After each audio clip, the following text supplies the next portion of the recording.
and Miss Croft, the murders skyrocketed in the months immediately after Mr. Duterte became president in June 2016. And that was no coincidence. That was him fulfilling his campaign pledge. As president, he murdered thousands using many of the same co-perpetrators and methods from his time as mayor of Davao. So he moved the method and some of the co-perpetrators to Manila in order to expand the crimes. The victims in this case ranged from powerful individuals to predominantly the poorest citizens of the Philippines. Now, why were the poor selected and victimized? Well, it was often because they were the most vulnerable, and they didn't have the families and the power to make police reports, and they were the most afraid. Mr. Duterte boasted about the killings that resulted in thousands of deaths at his order, and not once at any time has he shown any remorse. He promised also, you will hear, to take responsibility, personal responsibility for the killings, if need be. Well, that time has come. We are confident that if your honors confirm the charges in this case, that we will prevail and Mr. Duterte will be convicted at trial. We talk a little bit about what my friend, one of the things he said during his 30 minutes. In our presentation today, you will hear Mr. Duterte, in his own words, calling for killings,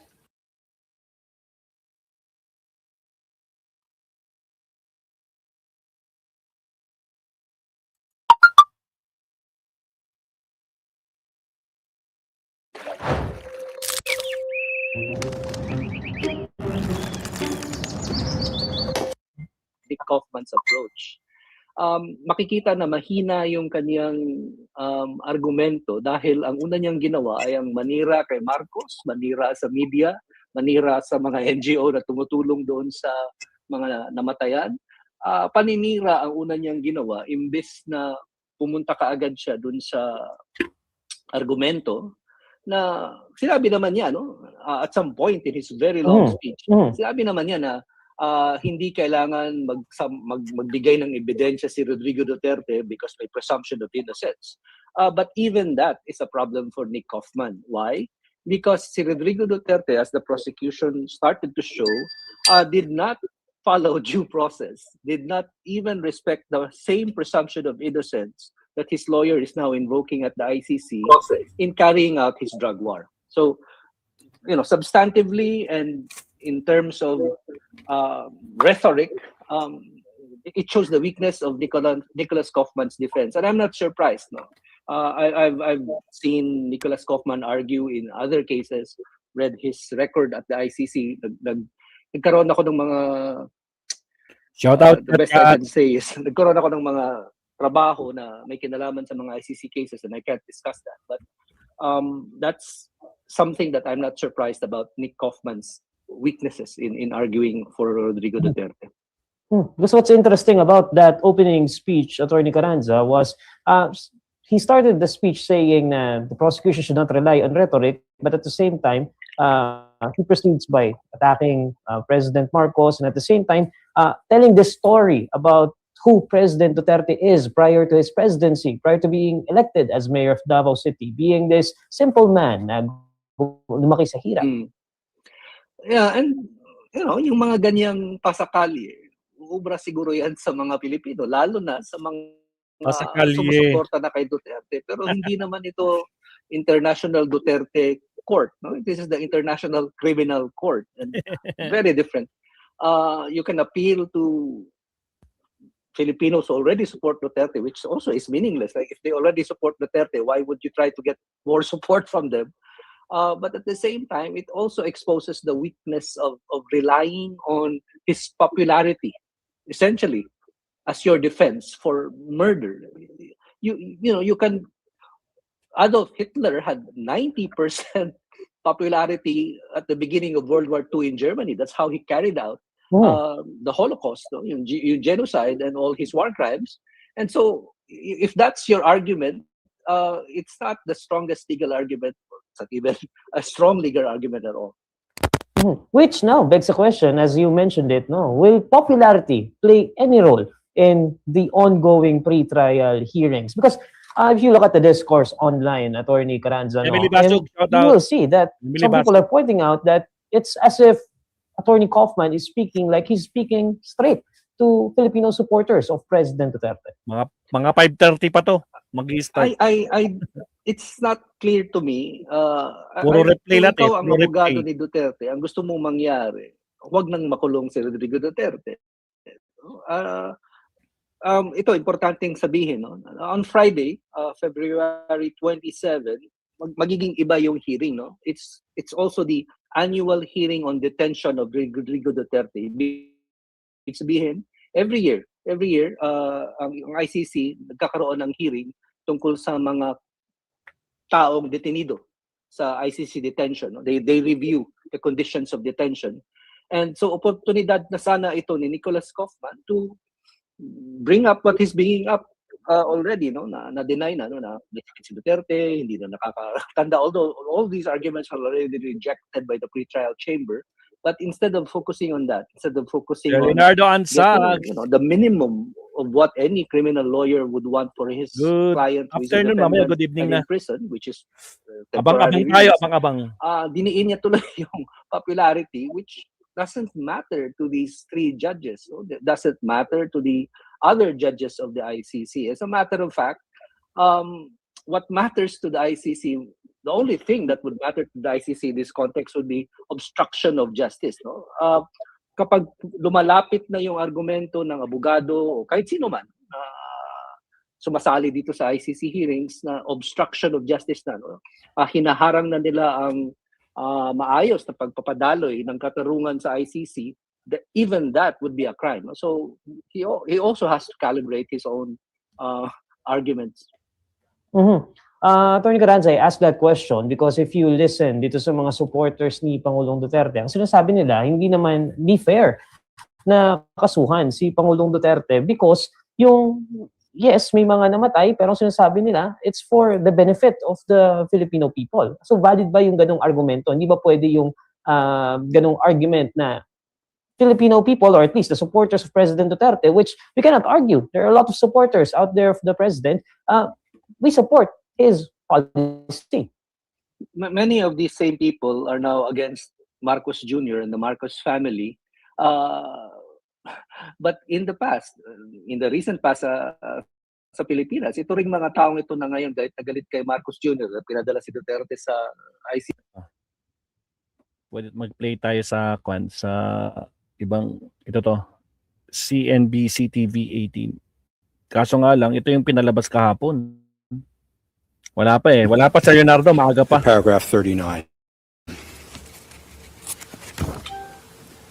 We'll move on now. We can go to the next slide, James. Talk a little bit about Mr. Duterte's background. He was born on the 28th of March, 1945, and he prides himself, or portrays himself at least, Game over as na someone talaga. who Emily understands Basog. the problems of the poor.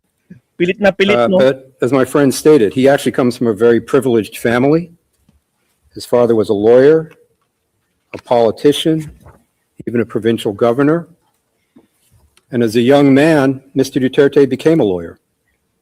He went to law school, practiced as a prosecutor in Davao City for almost a decade, from 1977 to 1986. And you find that in our pre-confirmation brief at paragraph 2. While he was a prosecutor, he taught criminal law and procedure to police officers in Davao City.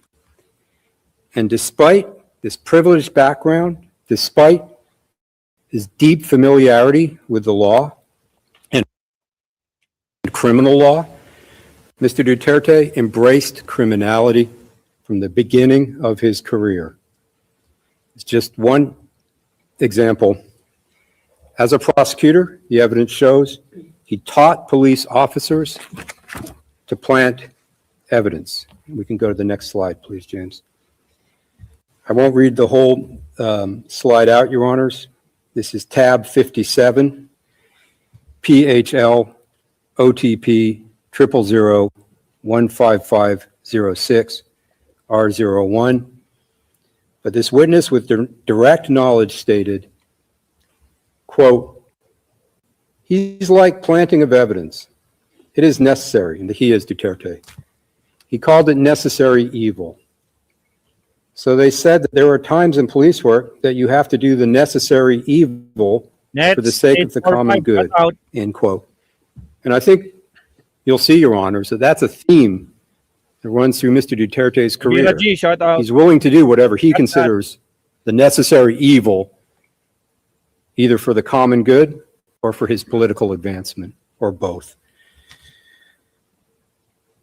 And Mr. Duterte confirmed years later, in 2024, when being questioned under oath during a hearing in the Philippines House of Representatives, that planting evidence was his strategy as mayor. Now, at first he denied it in this hearing, but then he admitted to planting evidence in this exchange. If we can go to the next slide. This is tab 46.1, Your Honors. Chairperson, quote, so you really did plant evidence. Mr. Duterte's answer, well, that was part of the strategy as a mayor and as a leader of the law enforcement agency in the city, end quote.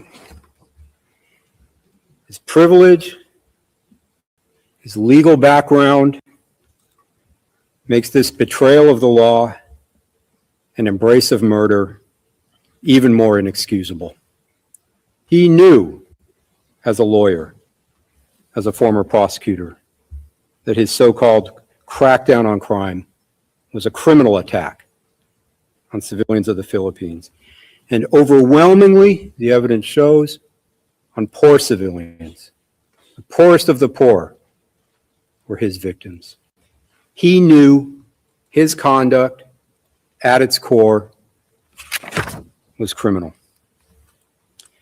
And not only did Mr. Duterte clearly intend his criminality, he openly bragged about it. Right up until his arrest, and we'll get to that later, but right up until his arrest, he bragged about it. He thrives on a tough guy persona or image that he's tried to create for himself. My friend talked about him riding motorcycles. Well, one example I'll show you is from 2007 now, if we could play that, James. And I should say this is tab 18. Akon nga ako, mga kakabsat and time. Palike na ako sa link. Palike. Guys, palike muna ako sa link. Ongoing yung premiere. Elite, never losing an election. Pares lang to, ICC. Riding a Harley Davidson, shooting a semi-automatic pistol. This is the image he's trying to create from the beginning. He likes to pose with weapons. If we can go to the next one, James. Palike, This is palike tab mga 80. palike sa link, sa link. And here in this photo, which was Saglit lang. published in a Tapos balik kayo dito. newspaper, Palike lang, okay na. you can see Mr. Duterte Palike po, salamat. holding an assault rifle. And I'll just note that we also see in this photo, to the immediate left of the photo, Ronald sa link, Bato palike. de la Rosa. Bato is the nickname. And to Mr. Duterte's immediate right, Isidro La Peña. And we'll hear more about them later.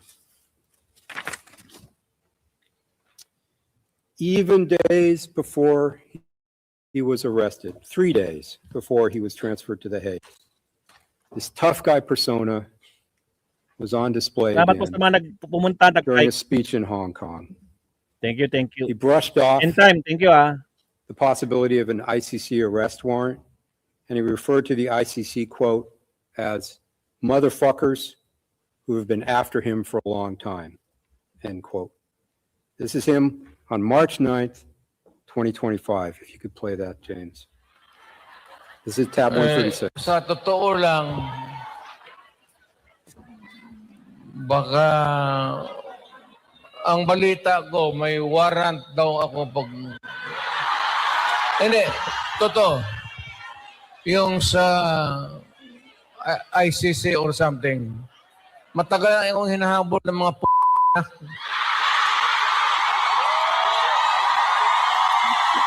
Salamat, Elvira G.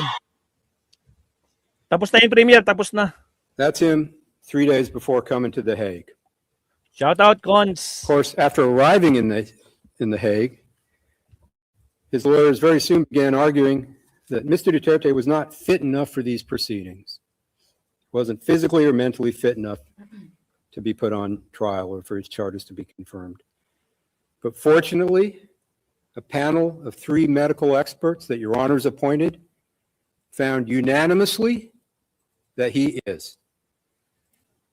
The point is that despite what the defense may say here or to the press, Mr. Duterte is perfectly fine. He's able to attend the proceedings today. There is nothing Maria stopping Lourdes, him shout out. except that he doesn't want to be here.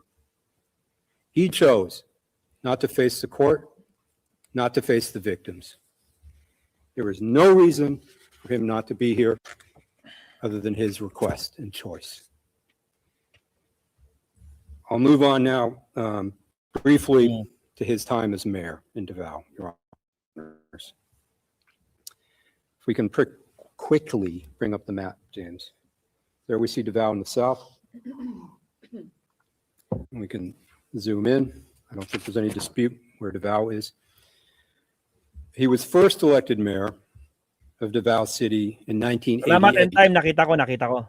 and served as mayor for more than sakto lang. 20 years, Katatapos lang ng 88 premiere. 2016.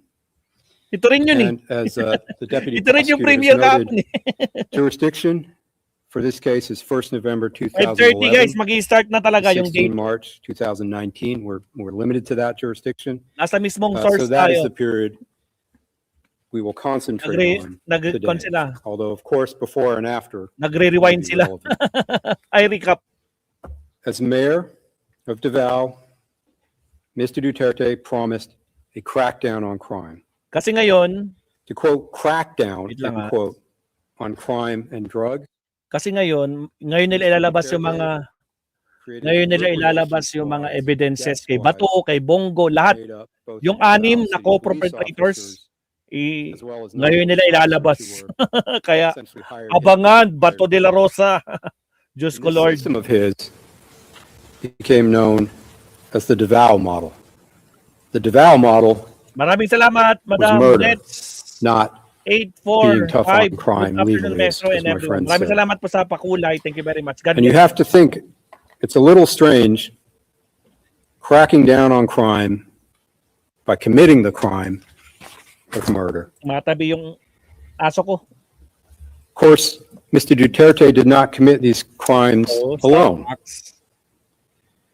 We discussed the co-perpetrators, Huh? including during the mayoral period, in our pre-confirmation brief, Your Honors. And you'll find that at paragraphs 8 to 23. I'll talk about just a few of them now, just to introduce them. Kulaong, kulong na. First, if we go to the slide, thank you. Ronald Bato de la Rosa, Nako po! who was a chief of the Davao City Police Office, Diyos ko the Lord. DCPO, from 2012 to 2013. Next, Shout out Sir Mr. Leonardo Ansag. now, another police chief Maria, in Davao Teresa, during the shout period. out. Next, Christopher Bongo, Diyos ko who Lord. was Mr. Duterte's aide, special assistant, an important advisor from 1998 to 2016 Alaw ko na. for the Davao period and then continued later. Hindi in na the makakatunog si Bongo presidency. nito, sigurado. Mr. Dante Guiran, Regional Director, the National Bureau of Investigation. And finally, Italiano Aguirre, who is a lawyer for Mr. Duterte and for some of the DDS members during the mayoral period. And Ms. Croft will discuss these co-perpetrators and their roles in more depth in her presentation, which will be tomorrow. Let me talk now a little bit about the structure. With Monday.com's intuitive work management platform, you have the power. Not IT, not admins. We say in our brief, it's a pyramidal structure. If we go, James, to the next one. Aray ko talaga. Again, this Diyos ko, Lord. colloquially became known Ay, as hindi ko na the sis, Devout shout out Death Squad. From And Japan. it had a hierarchical pyramid-like structure. At the very top, as mayor, Rodrigo Duterte. And as mayor, he had, of course, de jure control over the Davao police. And the evidence shows, para 34, we talk about this in our brief, he also had de facto control. Under him were co-perpetrators, some of whom I have mentioned. The co-perpetrators had different roles, but one of them was to relay orders and instructions down from Mr. Duterte to the DDS handlers, and also to relay reports back up to Mr. Duterte. So a typical chain of command, the instructions go down, the reports go up. And the handlers were responsible for the different death squads or DDS members.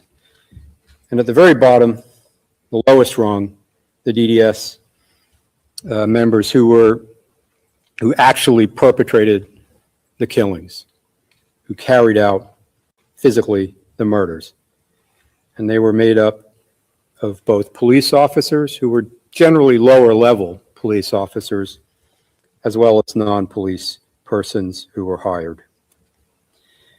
These members at the bottom were often recruited because they had a debt or owed something to Mr. Duterte or the police, and they could therefore be controlled.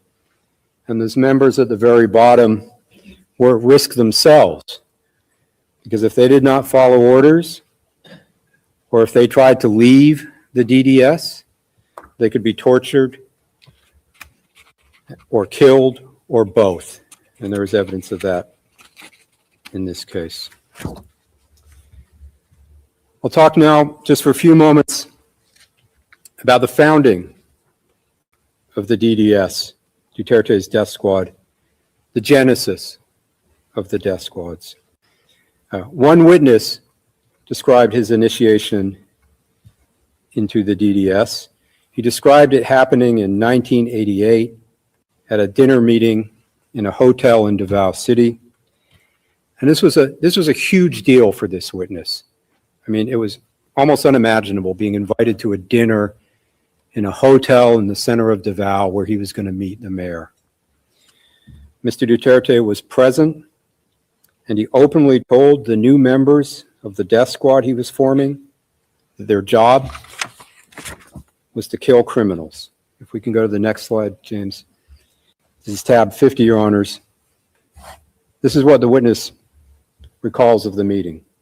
Quote, he, Duterte, told us that your job here in the city would be to kill the drug pushers, the snatchers, and the holduppers.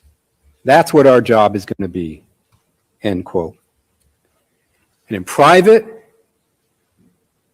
with his paid killers, Mr. Duterte didn't say anything about self-defense. He then provided these death squad members with guns and ammunition. And again, in a festive way, a basket was passed around filled with handguns, and the new members could pull one out, like getting a prize. So they would each have a weapon for their new job. It was a celebratory event for Mr. Duterte. The witness explained Mr. Duterte was happy at this dinner meeting. He was laughing, and he even sprayed a bottle of champagne to celebrate. That's at para 5 for our PCB. One witness recalls, we can go to the next slide, James, thank you. Recalled of this event, quote, he, Duterte again, said it was like a baptismal, like a launching. He was very happy at that moment, end quote. That's tab 51. Mr. Duterte was very happy at the birth of the DDS. It's important to note, Your Honors, Mr. Duterte has freely admitted his role in the Davao death squad. He doesn't deny it. Well, now he does, but he did not before he came here. During an interview with a local news station in 2015, he admitted that he is the Davao death squad. And if we could play that now, please, James. This is tab Ako daw ang death 11. squad. So how do you react to that? Tinood. Tinood na. Tinood na. They say I'm the death 5 minutes. squad. 5 minutes. 5:30 na. Malapit na. True. That's true. You know, Your Honors, in some ways, this case is not exactly 5:30. complicated. 5:25 na. That's not the only time Mr. Duterte admitted his role with the death squad. He repeated under oath that he had a death squad at the Blue Ribbon Committee in the Philippine Senate in 2024, about 10 years after the clip we just saw. However, in this exchange, he denied that the death squad included police officers in some type of apparent effort to protect them.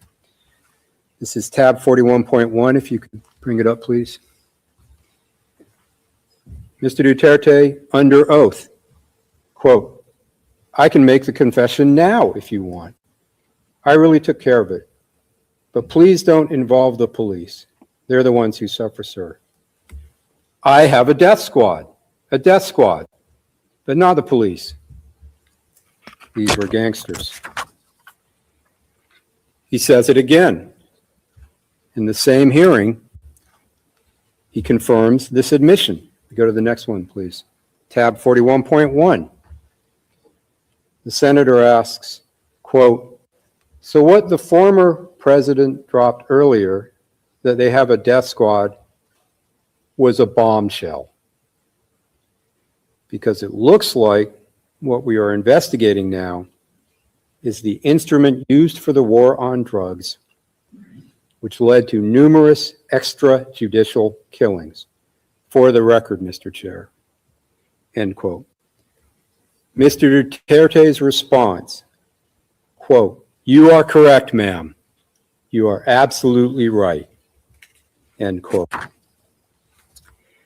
It's not on a slide, but he also stated bluntly, same tab, 41.1, same hearing, quote, "My death squad, ma'am, is of course, it is organized. That's all I can say," end quote.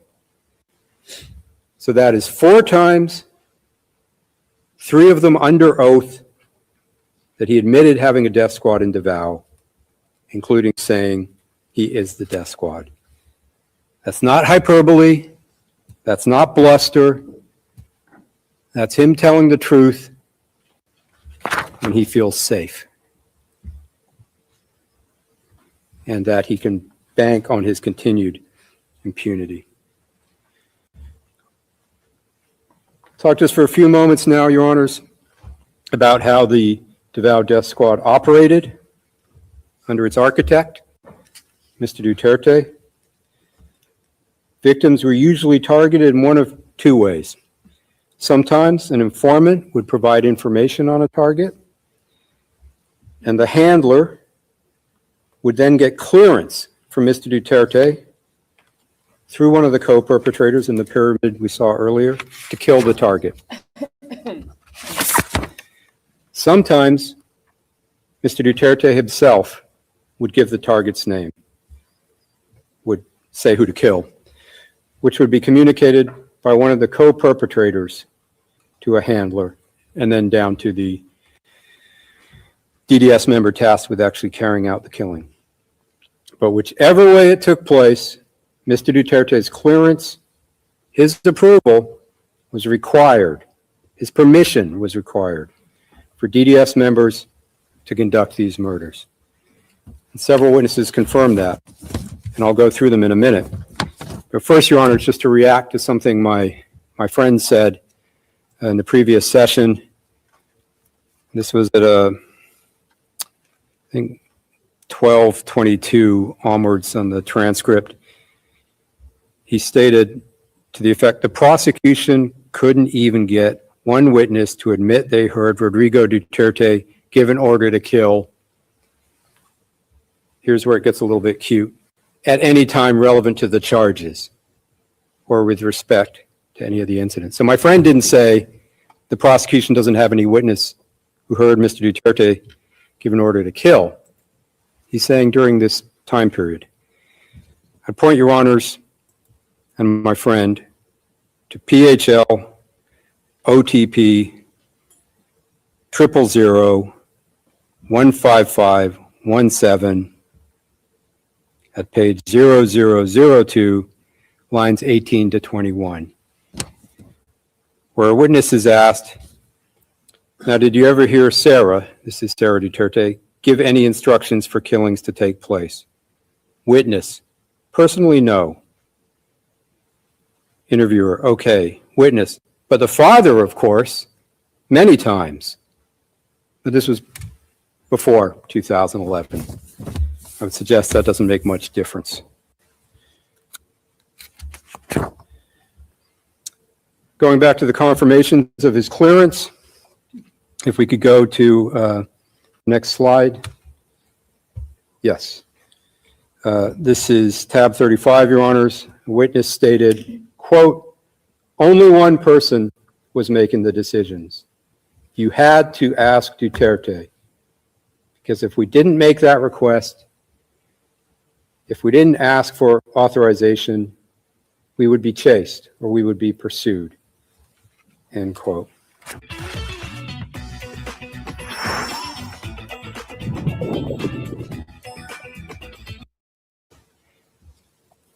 Tab 58, quote, we cannot conduct a clearing or killing operations without his clearance.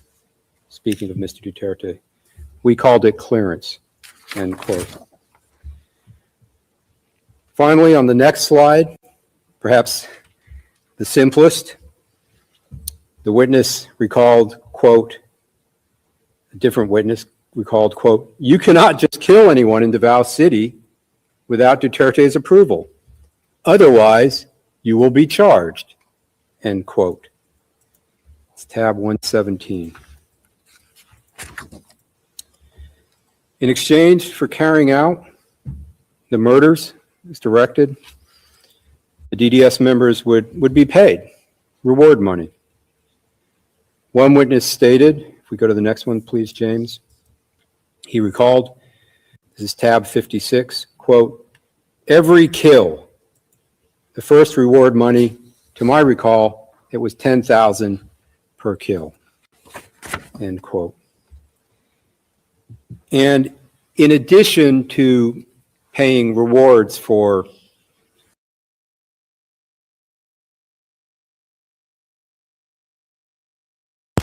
Lipat tayo sa UNTV. Sa mga bagong pasok guys, baka hindi pa kayo nagla-like. Baka naman. Oh, naka-live na sila. Duterte, case reference ICC 0121-0125. And for the record, we are in open session. Here we go. Merci beaucoup. Thank you very much. I would now like to call upon parties and participants to confirm that the people here in the courtroom are the same as the ones present yesterday. Okay, live na. Here we go. Good morning, Madam President, Your Honors. There are a few changes in the composition of the OTP team today. Is Julian Nichols, senior trial lawyer. He was here yesterday. I also have Edward Jeremy with me, trial lawyer. Robin Croft, trial lawyer. Naririnig ba, Sir Leonardo? I Do Young, associate trial, Un Yo Young, associate trial lawyer. Sylvie Wakam, associate trial lawyer. Loria, and finally, James Miriti, our case manager. Thank you. Thank you very much, Mr. Prosecutor. Legal representatives of victims. Good morning, Madam President. Only one change on our team. We have one change, a defection actually. One of our team members could not be with us actually. Composition today, and we are once again ably assisted and supported by our Filipino colleagues in the gallery. Thank you very much. Now, Mr. Prosecutor, you may now address the court regarding submissions on the merits. All right, It na is live na live. Mr. Day two, Jeremy day who two. will be giving this Like and presentation. subscribe, Ma'am Sat, ha? Like and subscribe na po tayo. Baka nakalimutan niyo mag-like. Thank you, Madam President. Your Honours, dear colleagues, my name is Edward Jeremy. And over the next 45 minutes or so, I will focus on some of the evidence that From mainframes to mobile and cloud to agentic, each new era in tech has led to more APIs. But as the ecosystem grew, so did the fragmentation. Cost and complexity went up, and developer experience and speed were hindered. That was before Kong. Unify everything from traditional APIs and microservices to AI traffic and event streaming. murders of 14 so-called high-value targets. And part two will focus on examples of crimes charged in count 3. And this count relates to murders and attempted murders of 45 victims in the course of barangay or neighborhood clearance operations. First, Your Honours, a brief introduction. As Mr. Nichols made clear yesterday, Mr. Duterte campaigned for the presidency that on the basis that if elected, he would implement his Davao model of killing Sigurado yan, on a nanonood sila ba national to? scale. And once sworn in as president of the Philippines on the 30th of June 2016, this is exactly what he did.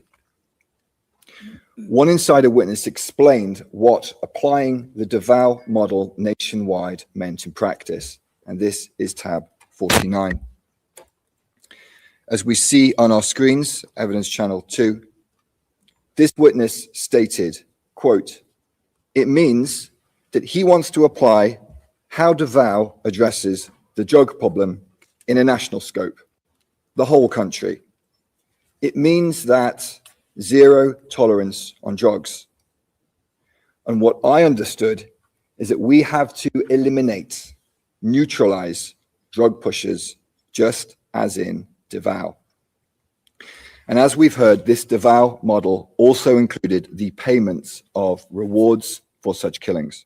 And as president, Mr. Duterte expanded and replicated this Davao model across the Philippines, working together with many of the same people, his co-perpetrators, following the same plan, and using the same methods.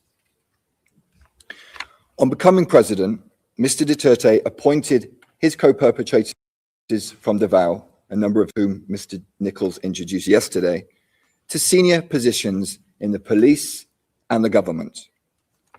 And in these high-level positions, Mr. Duterte and his co-perpetrators had authority over thousands of state personnel, including those that formed the national network that the co-perpetrators used to carry out the charged crimes, as Ms. Croft will shortly describe in more detail. And Your Honours, central to this plan to carry out the charged crimes was the formal national anti-illegal drugs campaign in the Philippines. And this campaign was launched through a document titled Command Memorandum Circular number 16, 2016. This was issued by newly appointed PNP Chief Ronald De La Rosa on the 1st of July 2016. Paktay ka ba to? Nawala yung sounds. The first full day of Mr. Duterte's presidency. Paktay ka ba to? On our screens, we see the first and last 12 of our binder, tab 112 of our binder. Subject is, quote, PMP Anti-Illegal Drugs Campaign Plan, Project Double Barrel. And we see it is dated the 1st of July, 2016. On the first page, there are a series of supporting references for this memorandum. And the first foundational reference is the quote, pronouncement of President Rodrigo R. Duterte to get rid of illegal drugs during the first 6 months of his term.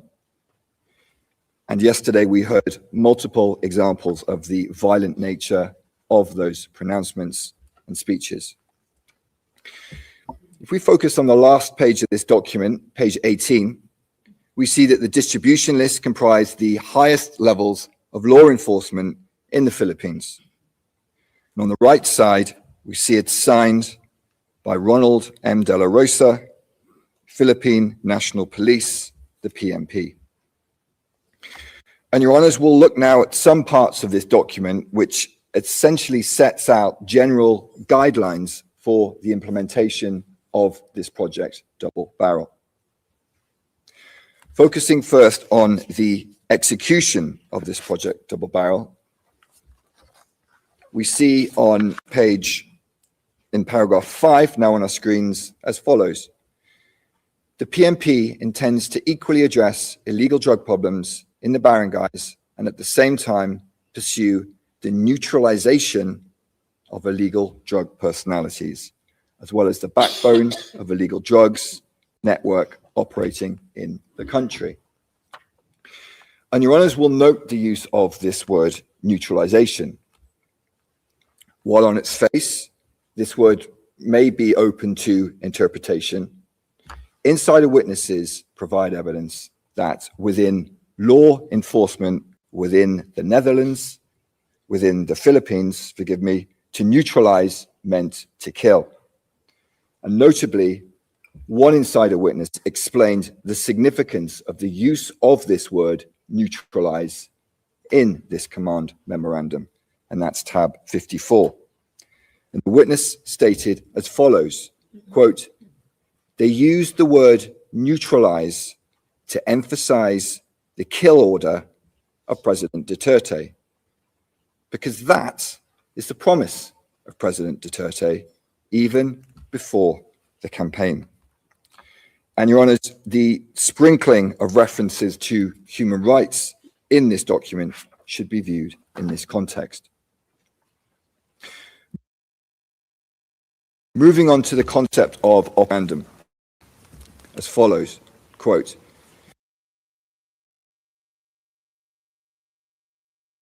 the anti-illegal drugs campaign plan, Project Double Barrel, will be conducted in a two-pronged approach, namely Project Tokang and Project HVT.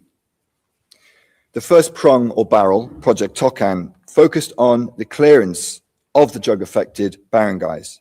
And this relates to count 3, which I'll discuss shortly in the second part of my presentation. The second barrel, which relates to count 2, was Project HVT, or High Value Target, which I will focus on now. Turning to page 6 of this document, we read as follows. Project HVT is a massive and reinvigorated conduct of anti-illegal drugs operations, targeting illegal drugs personalities and drug syndicates. And as your honors are aware, it was in the course of this project, HVT, that the prosecution alleges the 14 victims of count 2 were murdered. And many of the high-value target victims of count 2 incidents were included in charts and lists that Mr. Duterte showed during public, often televised appearances and speeches. And just as he did in Davao, as president, Mr. Duterte publicly named persons he alleged were involved in drugs, and many of those would end up as victims in his so-called war on drugs. For example, on the 7th of August 2016, Mr. Duterte held a televised press conference in Davao City, during which he named 150 public officials who he claimed were involved in the drug trade. These included Abrera Mayor Rolando Espinosa and Osamis Mayor Reynaldo Parahinog, as well as various members of the Parahinog family. This speech is at tab 31, and we'll play 2 clips of that now.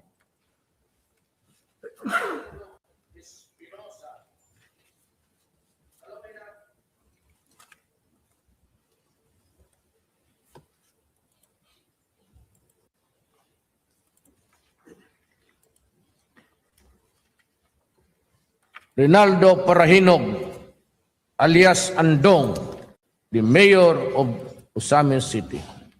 Nova Princess Parahinog Chavez used to be the wife of, I think, Colanco.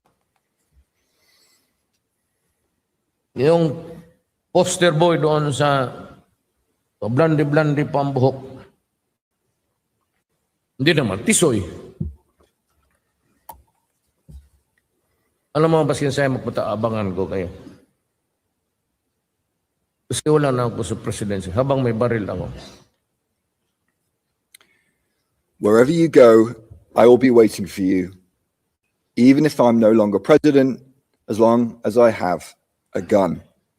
And indeed, as your honours are aware, Mr. Duterte did not need to wait long. On the 5th of November 2016, Mayor Espinosa was murdered. That's charged incident 13.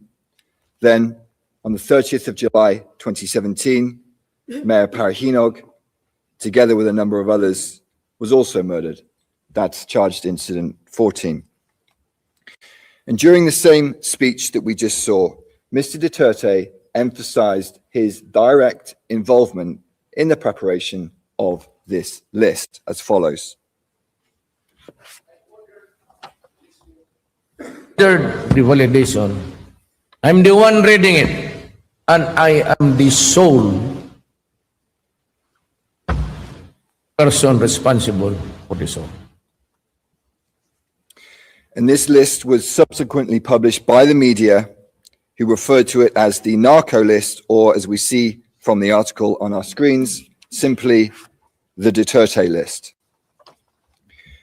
And your honours, Mr. Duterte continued to flaunt his list of so-called high-value targets. Perhaps the most significant of these lists was the President Rodrigo Roa Duterte list, or the PRRD list for short, and that's at tab 48 of our list of materials. Your honours, this was basically an Excel-style spreadsheet that listed persons alleged to be high-value targets. The slide now on our screen shows the first page of the PRRD list, which includes photos of various persons designated alleged to be high-value targets. And at the bottom of this list are a series of different tabs, some of which have been enlarged on our screens. And as we see, they include different regions of the Philippines. And within these tabs are lists of names and identifying information of persons alleged to be high-value targets. And the persons included in this PRRD list were also assigned different levels, as set out in our PCB, in our brief, paragraph 99. As we see from the slide now on our screens, these levels range from 1 to 5. At the lowest level 1, this included lower level government and police, as well as street level pushers.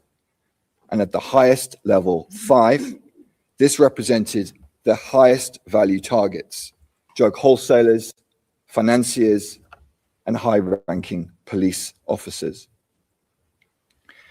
And consistent with the Davao model of killing, rewards were also paid when a high-value target was neutralized meaning killed. And this evidence is set out at paragraph 52 and 99 of our brief. And these rewards were not part of the regular PNP budget, but were provided by Mr. Duterte, who also publicly offered perpetrators rewards for killing.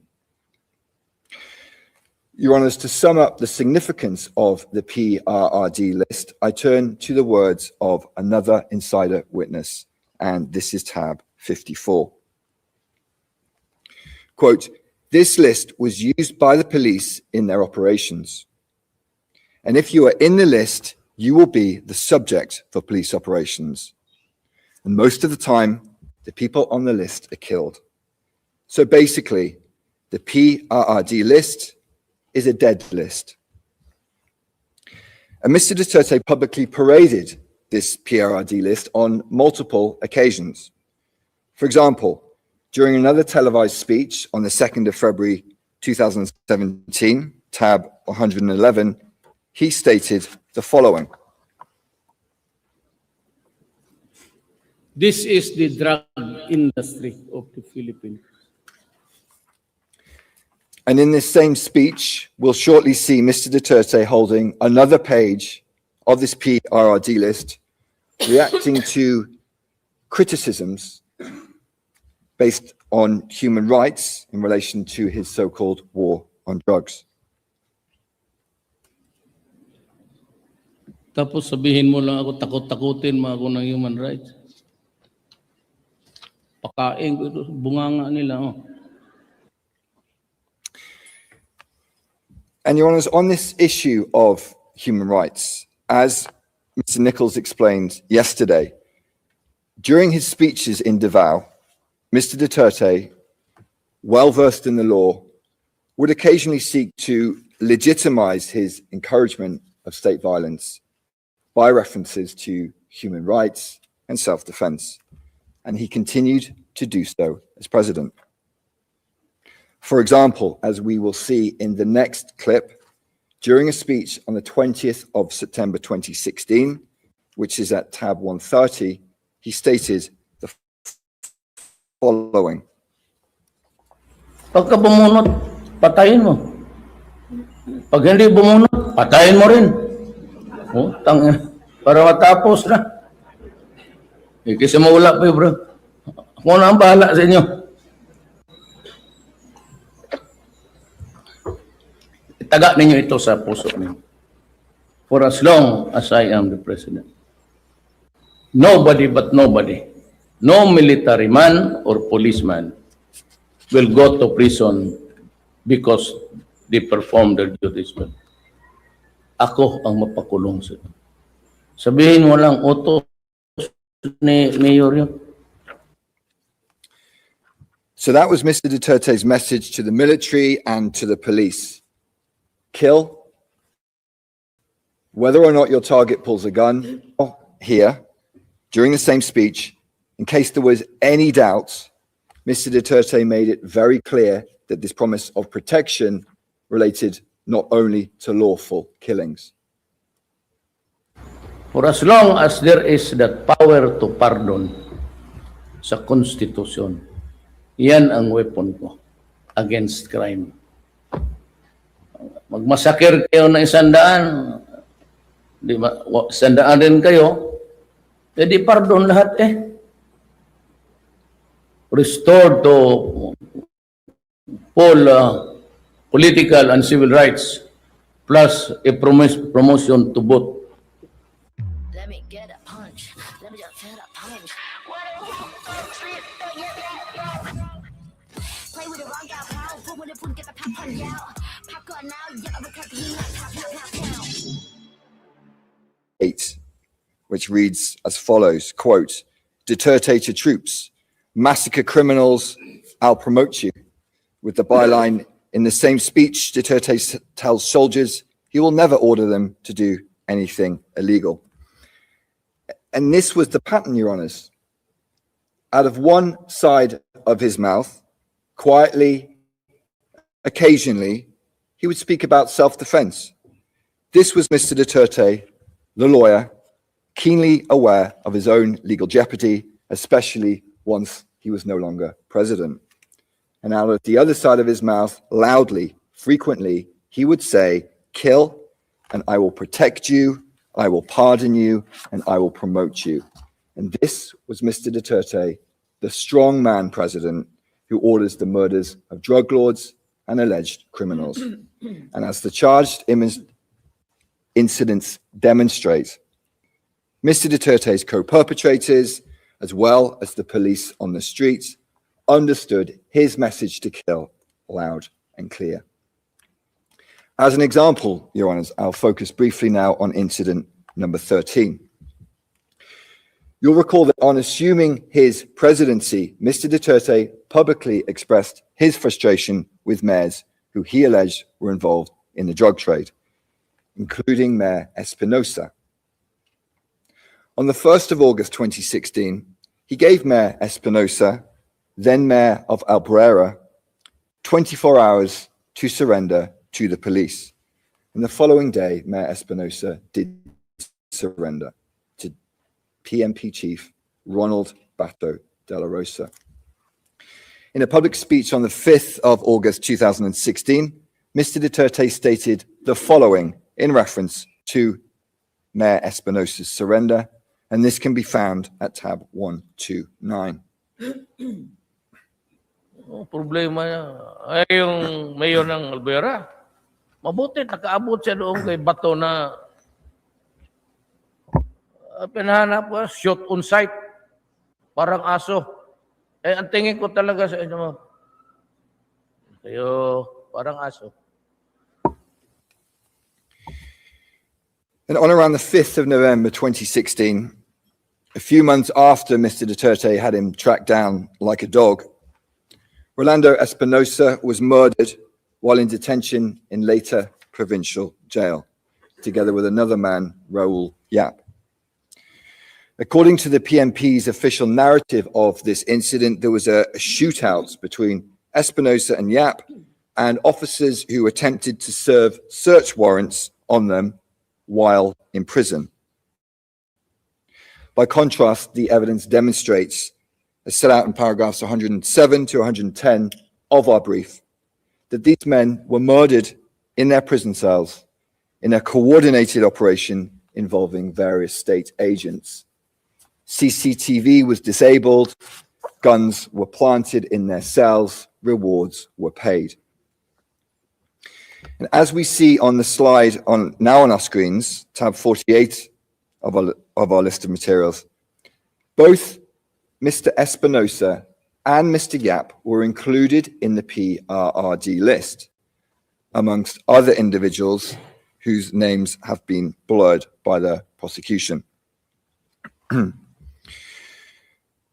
Rolando Espinosa in the upper row is recorded as a mayor and alleged to be a drug lord, indicated as level 4. And Raul Yap in the lower row is also alleged to be a drug lord, listed as level 3. The arrest of both men is noted, and this is shown on the right side. Then separately, it is noted that they were neutralized. And in a further indication that to neutralize meant to kill, as we see here, it is only on the date of their death, the 5th of November 2016, that they were noted as neutralized. Additionally, in the tab of the PRRD spreadsheet labeled high value targets, now visible on our screens, there is a photo of Mayor Espinosa.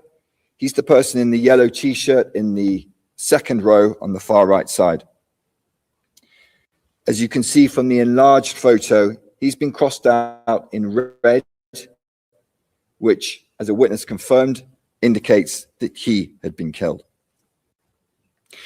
And if your honors look closely at this list, you'll see it appears to be the same list that Mr. Duterte held during a speech on the 2nd of February 2017. And for reference, these are tabs 48 and 111. And your honors, following these murders, Mr. Duterte continued his public threats. For example, on the 9th of February 2017, he stated publicly that mayors involved in illegal drugs should resign or face death. We'll play an extract of this speech, which is at tab 132 now. Tatawagin ko yung mga mayors, ilak ko, no, kami-kami lang. Sabihin ko talaga sa kanila. Ganun kakapal yung pinakita ko sa inyo. Hanapin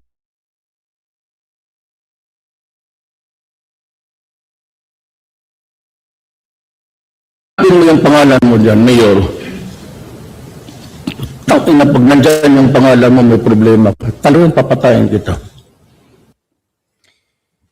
Mr. Duterte's message. And in case anyone watching this speech has any doubt about his intentions, Mr. Duterte goes on to comment on extrajudicial killings. And as he does so, Your Honours will note the nonchalant, casual manner in which he draws his finger across his throat. Let's play the video. Wala akong ako talaga ang wala akong maipagyabang. Kaya ginadaan ko na lang sa extrajudicial killing. And in this opulent, gilded presentation room, the officials laugh along with their president while he boasts about his skills in extrajudicial killing. And outside, on the streets of the Philippines, the bodies pile up. The evidence from one data set shows that as at the date of this speech, 9th of January 2017, almost 1,500 people had been killed in Mr. Duterte's so-called war on drugs. And that's paragraph 73 of our brief. A few months later, in an April 2017 speech, which I won't play, but is a tab 134.2, Mr. Duterte called the deceased Espinosa a, quote, son of a bitch, and after citing multiple allegations of murders by the police, he said he would pardon and reinstate any convicted police officer with a, quote, promotion to ranks higher, end quote. Your Honours, I move now to the second part of my presentation, the murders and attempted murders committed during the barangay clearance operations. And these operations were covered by the first barrel of Project Tokang, which we looked at earlier. We'll briefly return to this document, CMC 16 2016, and the overview of the two barrels. As the slide on our screen shows, the stated aim of Project Tokang, just focusing on the first sentence, was, quote, accelerating the drive against illegal drugs in affected barangays, end quote. And in practice, Your Honours, this meant murdering some of the most vulnerable members of Filipino society. As witnesses stated, the poor were often targeted because they were the ones least likely to file complaints against the police. To quote one witness on our next slide, he stated, "It was said that the ones that we had to do the Tokang operation on had to be poor. Those who do not have the means to file a complaint or to complain."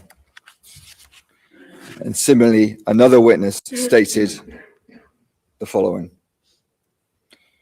based on what we've seen here in the Philippines, the people that were killed or could be killed were the poor, people with no means, simple people who were not able to file charges against them. Your Honours, Project Tokang operations were implemented across the Philippines in a number of ways, as set out in paragraph 75 of our brief. And these ways, as set out in paragraph 75 of our brief. And these operations frequently followed the same modus operandi, as we also set out in paragraphs 33 and 114 of our brief, which was as follows. A target was identified, often through the use of lists, such as barangay lists or police station watch lists. The target was then murdered in a police operation.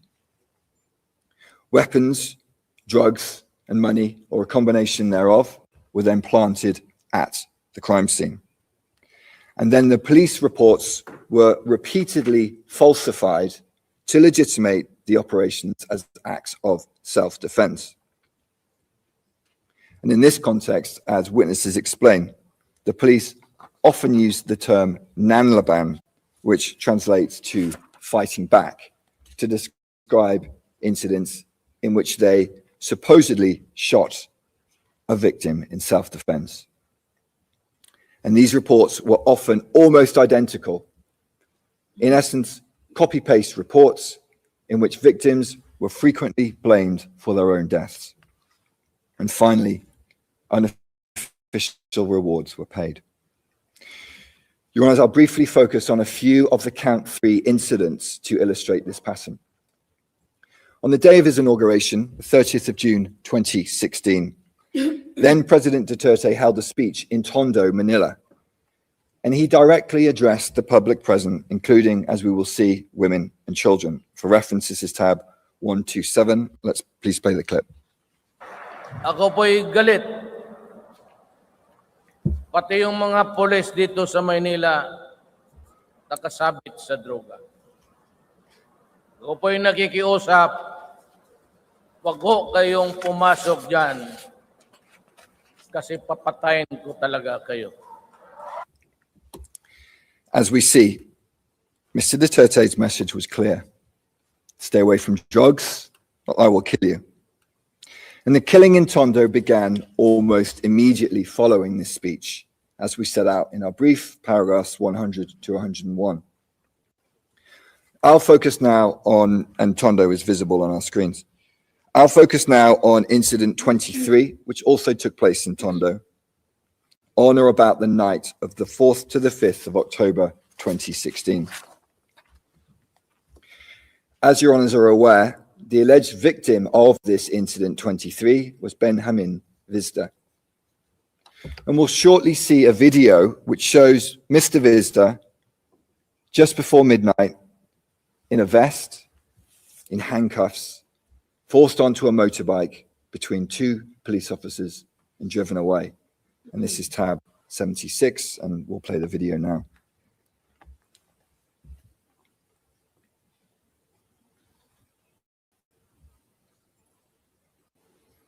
And we see now Mr. Vizda being forced onto the motorbike between the two police officers.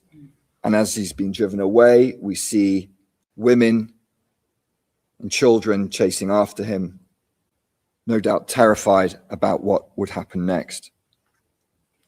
And around 20 minutes later, Your Honours, Mr. Vizda was dead, shot multiple times in the head by police officers.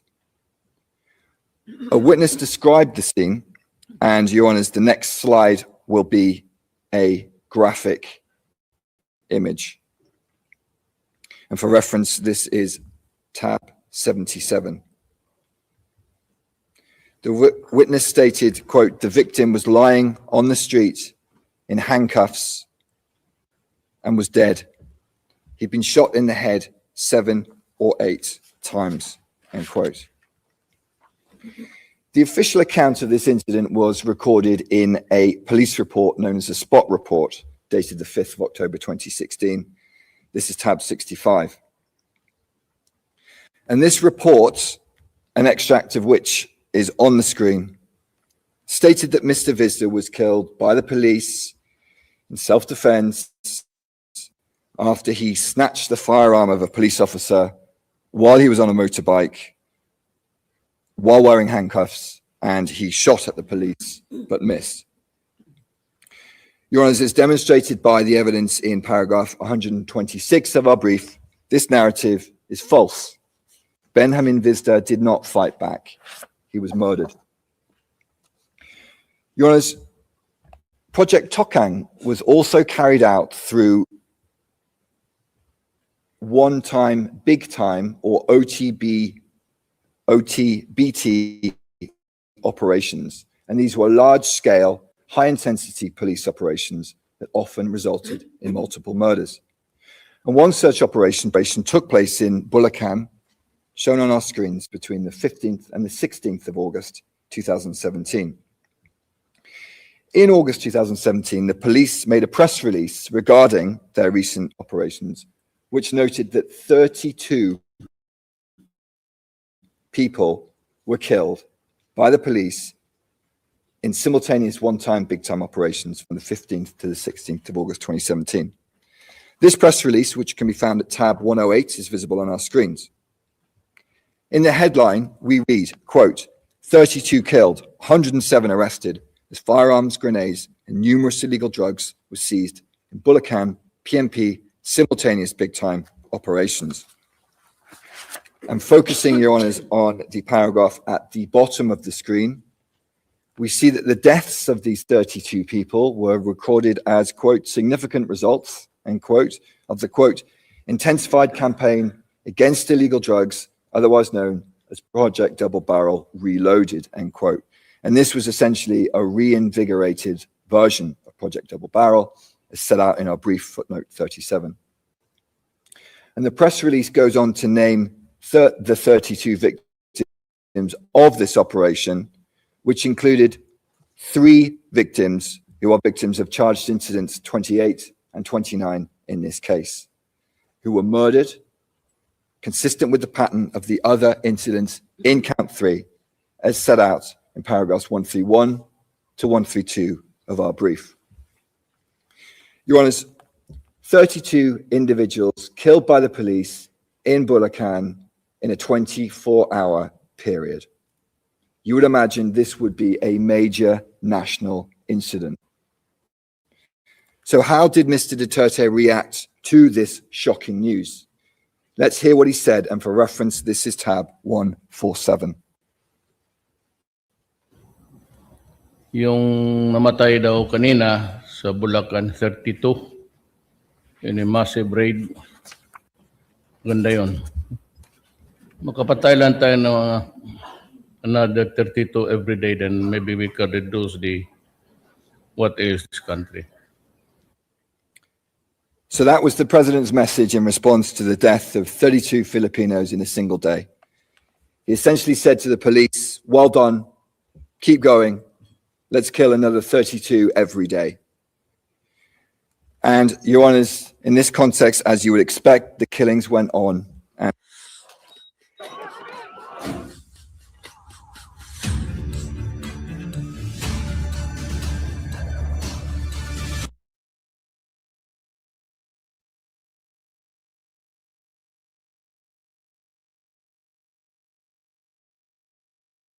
end quote. And that's at tab 77. And on the evening of the 16th of August, in the midst of this killing spree, perhaps at the same time as Mr. Duterte's speech in Bulacan, a 17-year-old child named Kian de los Santos was murdered in Caloocan, the location of which is marked on our screens. And this is charged incident 30.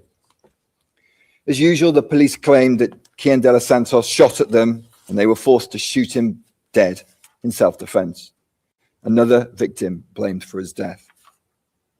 As set out in our brief, paragraph 133, this account is contradicted by CCTV footage showing police dragging the child across the ground, and other evidence shows that after pleading for his life, he was shot twice in the head. And the next slide is a graphic image, Your Honours, and that's tab 151. On our screens, we see the tragic image of the body of the 17-year-old child, Kian de los Santos. And as noted in our brief, paragraph 56, this brutal murder led to a massive public outcry across the Philippines. And in these circumstances, exceptionally, the direct perpetrators of these murders were prosecuted and they were imprisoned.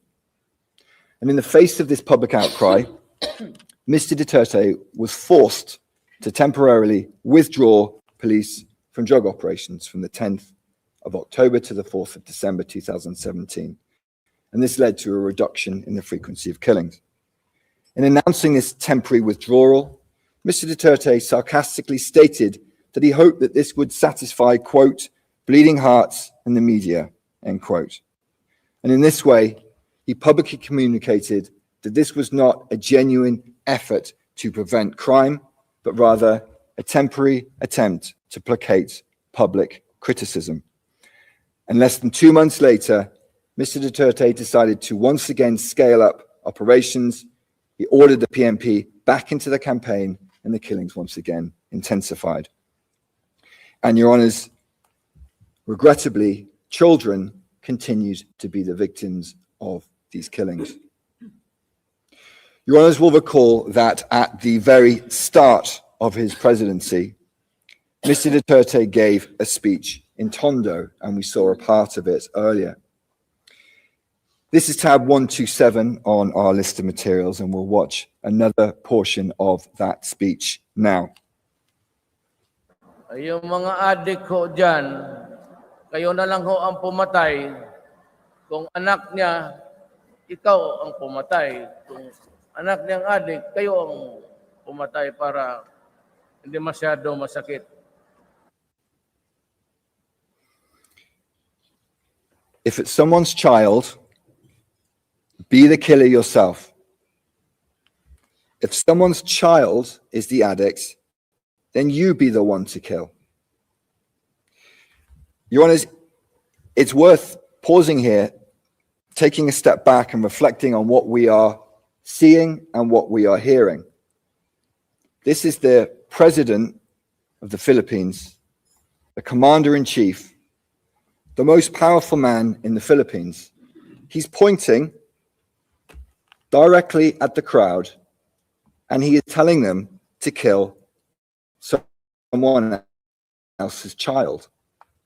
Kill them, not because they are an alleged drug lord, not even an alleged criminal, but simply because they may have an addiction to drugs.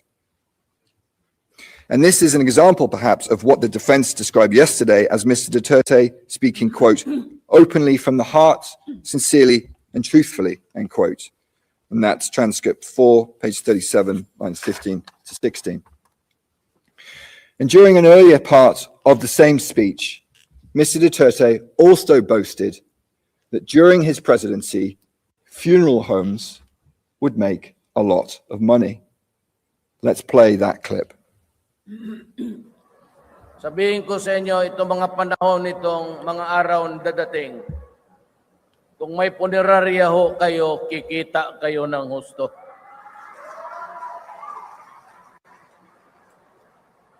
Kayo ko yung mga small time na punerarya dito, doon. At sigurado hindi kayo malugi. At pag humihina na ang negosyo ninyo, sabihin ko lang sa mga pulis, bilis-bilisan ninyo ng konti para kumita yung tao sa negosyo nila. Ayan, sinasabi ko na sa inyo. Hindi ako nagbibiro. So again, here's the president assuring funeral homes that if their business declines, he will, quote, tell the police, hurry up a little so people can make money from their business, end quote. And he stressed very clearly he was, quote, not joking. And as my friend said yesterday, transcript 4, page 30, lines 18 to 19, quote, for President Roddy, his word was his word, and the people knew it, end quote. In this context, to conclude, I'll focus briefly on incidents 38 and 45. As your honours know, in the course of these incidents, which occurred during 2018, on 2 separate occasions, the police detained a child aged around 14 or 15 years old. On each occasion, the police wrapped the child's head in packing tape so no one could hear them scream, and then strangled the child to death with wire. It's difficult to imagine a more terrifying end to 2 lives that had barely even begun. And these murdered children were then sold to funeral homes who profited from their bodies, as explained in paragraphs 142 and 150 of our brief.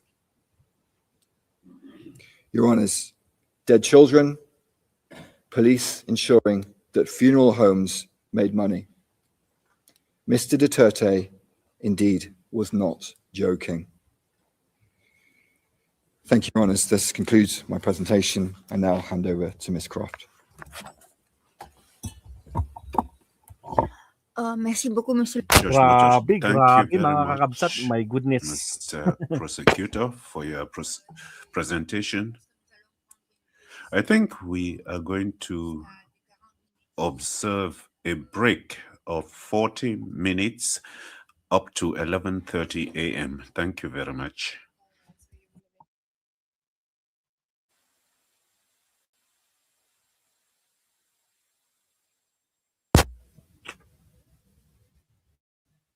$40 break mga kakabsat.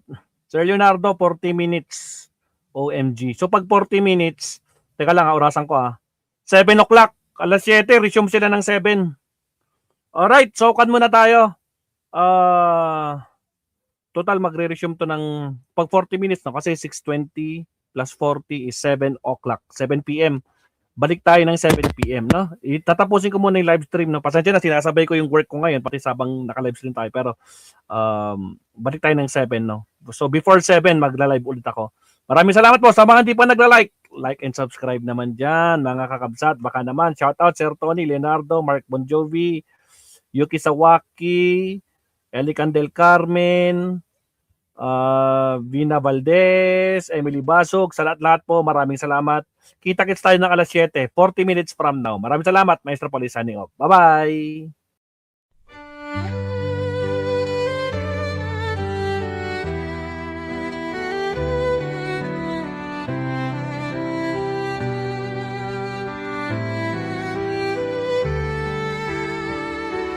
Bawat hakbang, tinik ang iyong daan.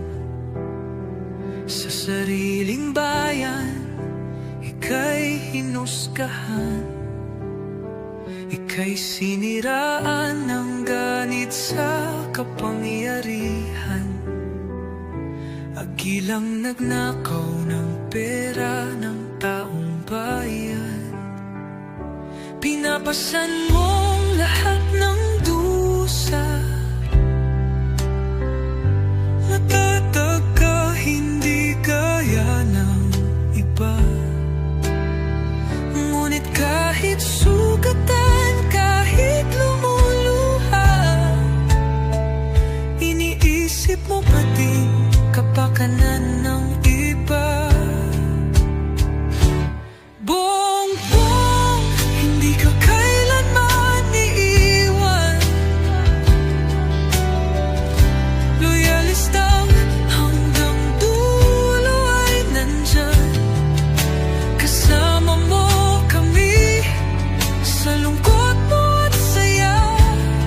Pagkat Pilipinas, ikaw ang pag-asa. Sa laot ng unos, ikaw ay nag-iisa. Iba'y nagbubunyi sa iyong pagdurusa. Ngunit lahat ngayon ay malinaw na.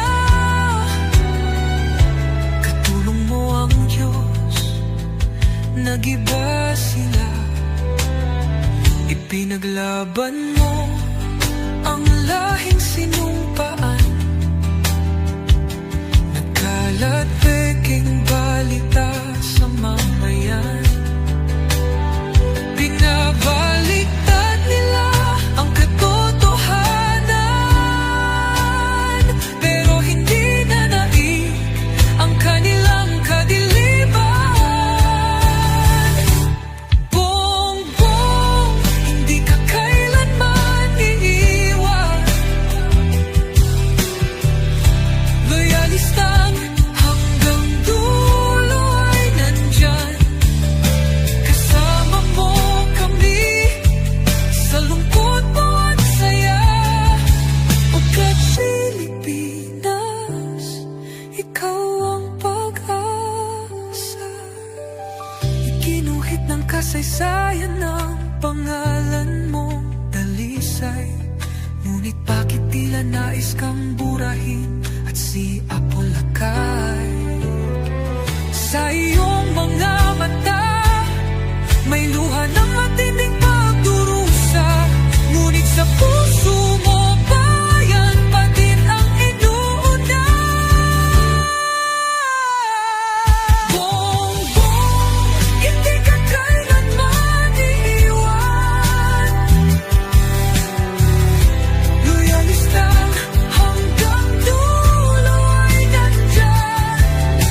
sariling bayan, ika'y hinusgahan.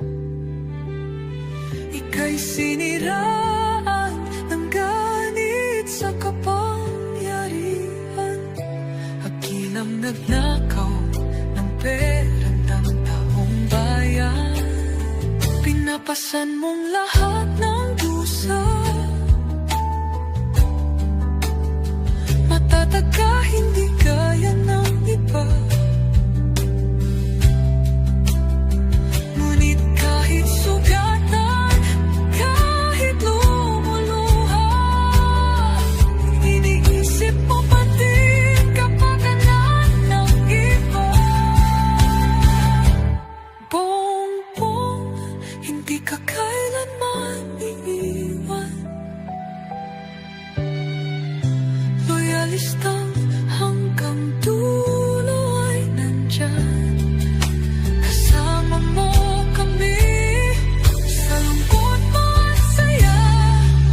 Pagkat Pilipinas, ikaw ang pag-asa. Hindi ka kailanman iiwan. Loyalistang hanggang dulo ay nandyan. Kasama mo kami sa lungkot mo at saya. Pagkat Pilipinas, ikaw ang pag-asa. Iginuhit ng kasaysayan ng pangalan